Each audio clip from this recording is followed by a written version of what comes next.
So hello and welcome to yet another episode of Geographics. I'm your interim host, Carl Smallwood. There are dinosaurs on my shirt, and today we're talking about Ramree Island, animal house of horrors or urban legend. You decide. And as with all the videos here at Geographics and indeed our sister sites, Biographics and Top 10s, this video is based on a script submitted to us by a member of our writing team, that being Ben Edelman, who you can follow at the social media links below. While you're following stuff, why not follow this channel or leave a like or a comment? Something I've been asked to say because me saying those three things means all three of them are more likely to happen. Yeah.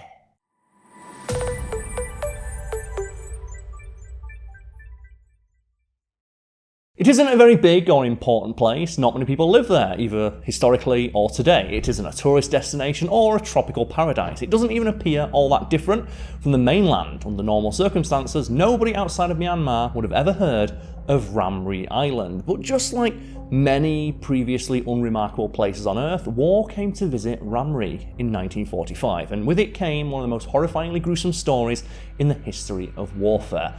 An entire regiment of Japanese troops disappearing into a jungle swamp, mostly never to be seen again. What killed them was not the British soldiers pursuing them, but Mother Nature, particularly one of her most dangerous predators, the saltwater crocodile. The idea of hundreds of soldiers being eaten alive by gigantic murder logs left over from the era of the dinosaurs, what the Guinness Book of World Records calls the deadliest animal attack in human history, is so horrifying that it almost defies belief. In fact, many people don't believe this actually ever happened. They say the story is a complete fabrication. True or not, the story has defined outside the perspective of Ramree Island ever since. All you really have to do to check that is just Google Ramree Island like I did to get pronunciations right.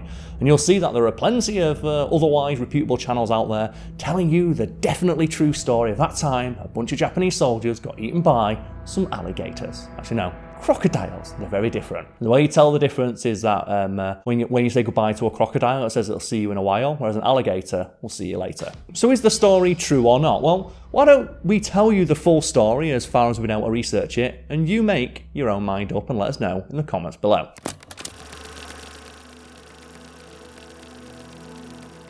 Ramree Island, also called Yanbai Island, sits just off the west coast of Myanmar, formerly known as Burma.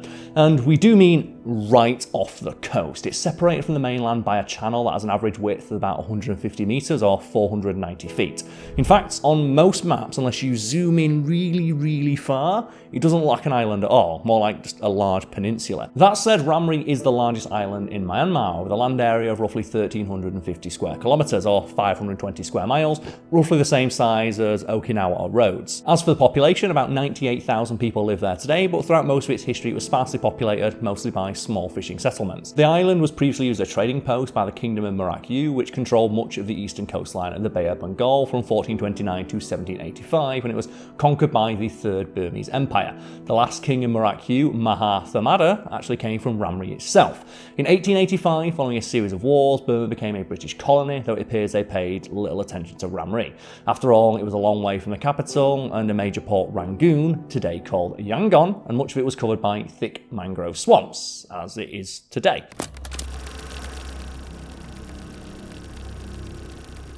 So we're going to fast forward a little bit now to 1942, when Japan invaded and occupied Burma, inflicting heavy defeats on the British-led Allied forces in the process. Initially welcomed by many Burmese as liberators promising independence, it soon became apparent by their behaviour that the Japanese were treating them as conquered people rather than fraternal brothers in the so-called Greater East Asia co-prosperity sphere. After the attempted Japanese invasion of British India ended in defeat at the Battle of Imphal, the reorganised and newly strengthened Allies invaded Burma in 1944, though their progress was hampered more by the arrival of annual monsoons than by the Japanese. In January 1945, the British Indian 15th, and I appreciate how the author put a little note in here telling me how to read Roman numerals. It's okay, I went to an okay school. So the Indian 15th Corps advanced down the Burmese coastline, including through amphibious landings. This was considered secondary to the main campaign in Burma, being waged in the centre of the country by British 14th Army commanded by General William Slim. In this sense, 15th Corps' job was to protect the 14th Army's flank and to provide whatever support that Slim needed.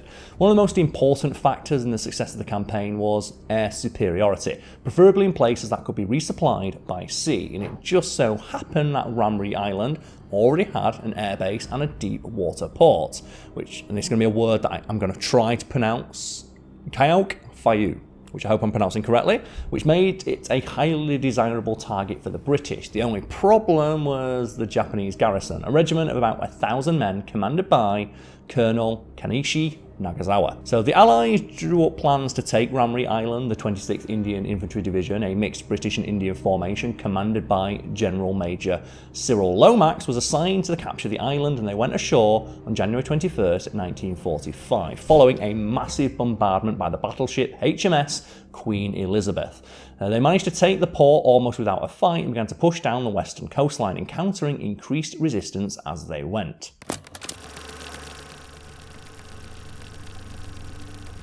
So the Japanese defenders fought well, but they were outnumbered some 6-1 and hopelessly outgunned without supporting tanks, ships and aircraft like the British had. Colonel Nagasawa, in order to avoid his men being surrounded, decided to retreat through the only route left open to him, 10 miles or roughly 16 kilometres of swamp that covered the island's interior. This was pretty much the worst terrain imaginable for military manoeuvres. There were few dry spots, and the ones that were dry were blanketed with thick foliage. The soldiers would have to wade through water that could go as high as their chest, the bottom of which was covered in thick mud that could pull their boots off or even cause them to get stuck. Not ideal situations for a tactical retreat. In addition to this unforgiving terrain, the soldiers also had to contend with hordes of mosquitoes, venomous creatures like scorpions and snakes, as well as various tropical diseases, as well as dehydration and tiredness, because clean food and water were in critically short supply. But the deadliest threat to the retreating men lurked beneath the water's surface, because Ramree Island was also home to the world's largest living reptile, the saltwater crocodile. Also known quite aptly as the sea crocodile, saltwater crocodiles have a range that extends from the east coast of India to the northern coast of Australia, where they make friends with Steve Irwin and his brood. They are massive beasts. The largest bulls can actually reach some 6 meters or 20 feet in length and weigh up to 1,500 kilograms or 3,500 pounds, almost twice as big as an army jeep from that time period. So yeah, some pretty big crocodilians roaming about. And saltwater crocodiles are what's known as apex predators, which means they're so high up the food chain there's nothing above them, and they will in fact predate on everything in the environment in which they live. And other creatures considered to be apex predators include things like killer whales and humans, if you want to go by that definition. But believe us when we say nothing really messes with a saltwater crocodile, except for someone with Irwin DNA. So the most common method of hunting is to ambush their prey from beneath the water, grab a hold of them with their gigantic, powerful jaws. They are noted to have the strongest bite force in the entire animal kingdom, and then drag them into the water and drown them before eating them later. And if you're curious about do they eat people, they absolutely do eat people, yes. And I would now like to just express my intense fear of crocodiles. Well, for the obvious reasons, because they're crocodiles and they're big and they're scary, but also because they do the spin. I don't like the spin. Which the death roll, I think it's known, which gives crocodiles the quite apt online nickname of murder logs. I don't like the spin. The spin is very scary. Like the fact they just bite you, and it's like, well, I don't want to rip the flesh off your bones. That's a lot of effort. Why don't I just become just rotation incarnate and just rotate so fast that your arm pops out of its socket? I don't like the sound of that.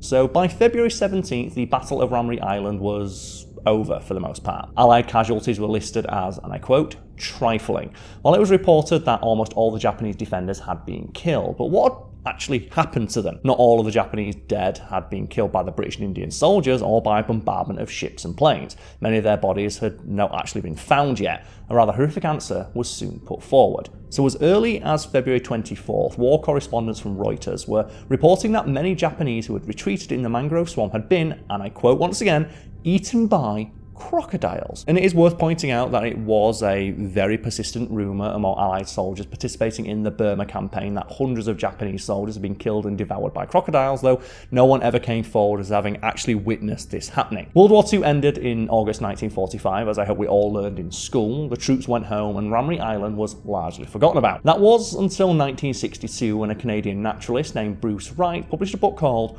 Wildlife Sketches Near and Far. During the war, Wright had led a reconnaissance unit in the Burma campaign. In the book, he described a visceral scene in the swamps of Ramree. And it says, and I quote, "The scattered rifle shots in the pitch-black swamp, punctured by the screams of wounded men crushed in the jaws of huge reptiles, and the blurred, worrying sound of spinning crocodiles made a cacophony of hell that has rarely been duplicated elsewhere on Earth. And like I said, the spin. No one wants the spin. Bringing it back to Wright, he reported that out of the 1,000 Japanese soldiers on the island, only 20 were found alive and taken prisoner, which seemed to indicate that around 900 soldiers could have been eaten by the aforementioned large crocodiles, which would obviously make it the worst recorded animal attack in human history. Other writers and veterans stepped up to corroborate Wright's account, and the Battle of Ramree Island, which had up to that point been a small footnote in the much larger Burma campaign, became fixated in the public's imagination, and it continues to do so to this day. A quick Google search of Ramree Island, like I did to try and get some of the pronunciations right, apologies because I'm not very good at that. These are all words I'm unfamiliar with, but yeah, you search Ramree Island and the top suggestion you'll get is, did you want to talk about the crocodile attacks? Do you know there were some crocodiles that attacked some Japanese soldiers on Ramree Island? Here's a YouTube video telling you all about that time. All these crocodiles attacked all these Japanese soldiers on Ramree Island. It's like, I just want to know how you say the word. And speaking of which, the author notes that as well, because they put a little note here in the script saying, this made researching the article and the veracity of these claims very difficult. As someone who used to research and write articles for a living, I get it. So that's all well and good, but did any of this actually happen? So almost as soon as Wright's sensational report about, again, people being eaten by crocodiles came to light, scientists and historians and, just experts on large crocodiles were throwing cold water over the public's imagination by casting doubt over whether the so-called crocodile massacre had actually taken place. So one of the most immediate problems was that Bruce Wright, despite the vivid detail depicted in his account of the battle, wasn't actually on Ramree Island during the fighting. He, like almost everybody else who published first-hand accounts of what occurred about the incident, had heard about it from somebody else, who in a lot of situations had heard about that from somebody else, and so on and so forth. And it's to the point where nobody could be found who had actually seen anybody get attacked by a crocodile on Ramree Island, which made sense considering that the British hadn't followed the Japanese into the swamp, and almost everyone who had gone into the swamp hadn't made it out. Or did they? Because it turns out that the initial assessments about the Japanese garrison on Ramree Island being virtually wiped out were slightly exaggerated. So it's true that only 20 prisoners were taken, but around 500 soldiers managed to escape the island on board a flotilla of small boats that had been dispatched from the Burmese mainland specifically to rescue them. And that would have cut the estimated number of fatalities in half to around 500, which admittedly is a lot, but this would also be in line with the estimated number of casualties inflicted by allies in the fighting. So where do the crocodiles come in? And that actually leads us to another issue with the story. The amount of crocodiles needed to attack and devour 500 men is more than has ever really existed on the island. So, according to historian Frank McLean, in order to have killed hundreds of armed soldiers, there would have had to have been hundreds of crocodiles on the island. But not just any crocodiles, but massive bull gators that would be large enough to take down a fully grown man. Male saltwater crocodiles are highly territorial, jealously driving off other males close to them and only sharing their space with females. There also didn't appear to be enough food sources, that weren't Japanese soldiers, on the island to support such a large crocodile population to begin with. So it's impossible for it to have occurred, because you'd have needed hundreds of crocodiles on the island to start with to attack hundreds of people, but then you'd have needed, before that to have happened, enough food sources and space to support a population of several hundred man-eating crocodiles, which just wasn't the case. As if that wasn't bad enough, another reason the story is quite hard to believe for a lot of people is that the number of saltwater crocodiles in places like Ramree Island are dramatically smaller than they used to be. In the decades after World War II, saltwater crocodiles were extensively hunted all across their range, primarily for their skins, which were turned into leather handbags, belts and shoes. By the 1970s, there were concerns that multiple crocodile species were in danger of going extinct because of overhunting. Attempts to control the trade have cracked down on hunting, but in many places the populations of saltwater crocodiles have yet to recover, and today only scattered individuals remain on Ramree Island. So again, just all evidence points to there being just nowhere near enough crocodiles to have eaten 500 Japanese soldiers, which brings us to the title of our next section.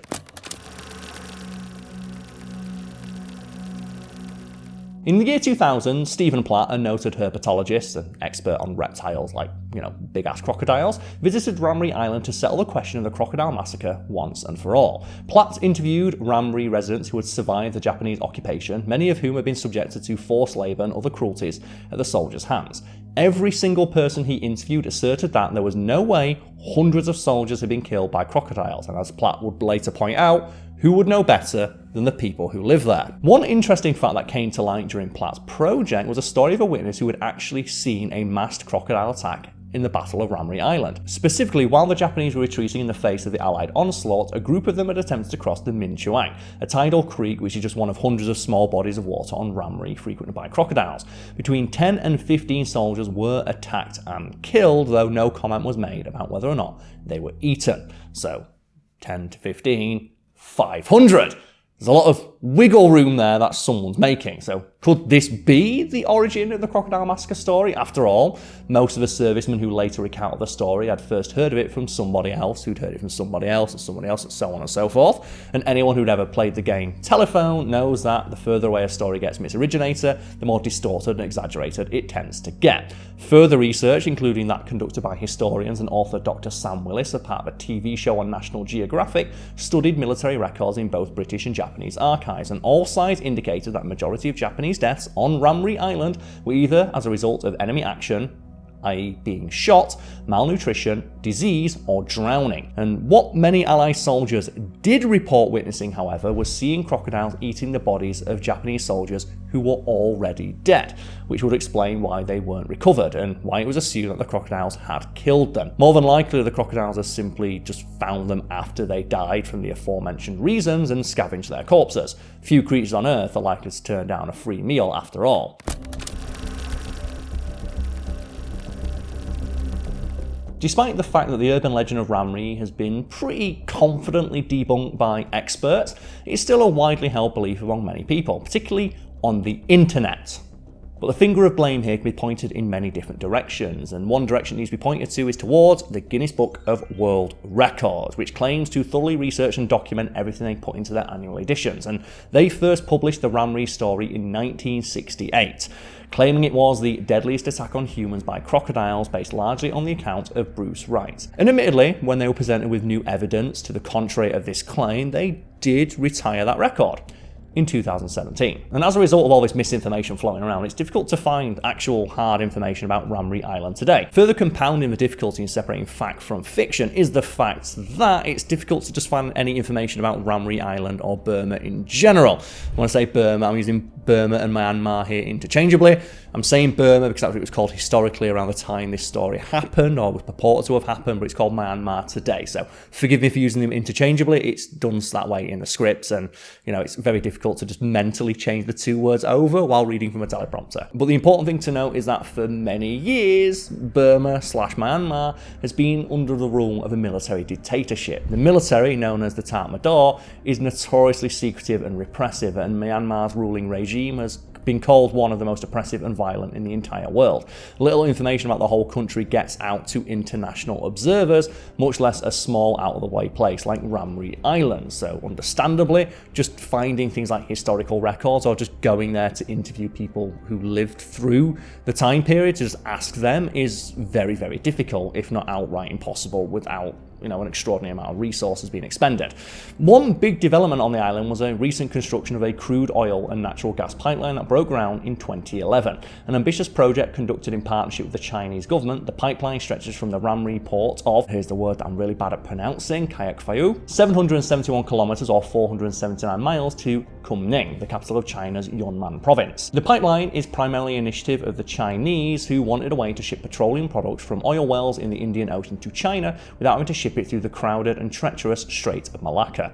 It's estimated that oil and gas will get China up to 2 weeks faster through the pipeline, which was completed in 2014. The pipeline was built in spite of widespread protests from locals who fear little of the money that will be collected from the pipeline will actually be passed on to them. Many across the country pointed out the absurdity of Myanmar exporting its own natural gas reserves when up to 75% of the country lack adequate access to electricity. As for the inhabitants of Ramree Island itself, there is a worry that continued expansion expansion of a deep sea port for trade traffic will destroy the local economy. But that's nothing compared to the troubles that have beset all of Myanmar since 2021, when the democratically elected government was overthrown in a military coup, ending a decade of democratic reforms. The reinstitution of the junta sparked a civil war which to date has killed over 40,000 people and created in excess of 1 million refugees.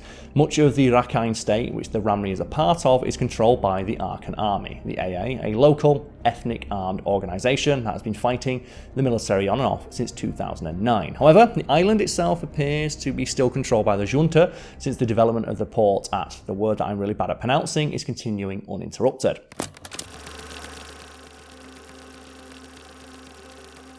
So, it doesn't seem likely that the legend of the Ramree Island crocodile massacre is going anywhere anytime soon. It's just one of those stories that's just too good to resist. And be honest, folks at home, comment below if you clicked on this because you kind of heard about the story before and we're all really excited to talk about it in the comments of ooh, I saw this in another video. It's about the crocodiles that ate all those Japanese soldiers, and are now kind of disappointed that you found out it, or in all likelihood, never really happened. Be honest. I've been on the internet long enough to know that when you talk about anything from World War II, the majority of comments you get are from people who already knew the thing you're talking about and just wanted to see if you made a mistake. I've been around too long for people to lie about this. It happens all the time. And that's one of the reasons why people continue to believe things like, the moon landing being fake, or that JFK was assassinated by the Italian mafia, in spite of nearly overwhelming evidence to the contrary. Of course, in this case, Burma/Myanmar's internal struggles prevented a more thorough examination of the story until it was already as widespread as fact, which makes it that much harder to quash. One set of witnesses that were unfortunately never interviewed for their perspective was, of course, the saltwater crocodiles themselves. What? You would think they would know better than anyone else, or rather who they ate, since they have a lifespan of up to 70 years. It was theoretically possible that some of the crocodiles who supposedly ate Japanese soldiers were alive as late as the 2010s. They were probably the only creatures on Earth that will ever know the entire truth of what happened in the mangrove swamps of Ramree Island on those harrowing days back in 1945, which is why the story will continue to fascinate and horrify people for years to come. Yeah, but thank you to everyone for watching this. I hope you found the video informative, entertaining, and educational. I certainly found the script to be all three of those things. If you'd like to follow myself or the scriptwriter on social media, you can do so below. You can also follow the channel, comment below with any feedback or anything you've got. And before anyone mentions it, yes, I'm aware of the very similar event during World War II, the USS Indianapolis, which Cliff Notes version is the USS Indianapolis got torpedoed in shark-infested waters and a bunch of sailors got eaten and attacked by sharks. And if that story sounds familiar, it's because you watched Jaws and heard Quinn talk about it and wait, that's a real story? Yes, it's a real story. Hopefully the author can get to writing an article on that, because I checked and according to the archives of Geographics, we've never talked about it, and I'd be interested to do so. So if you'd like to see us talk about that, bug the editors on social media and tell them, hey, talk about the USS Indianapolis. That sounds like a really cool story. What's the deal with that? Make a video about it. But otherwise, I hope everybody enjoyed the video, and as always, have the day you deserve. Cheers.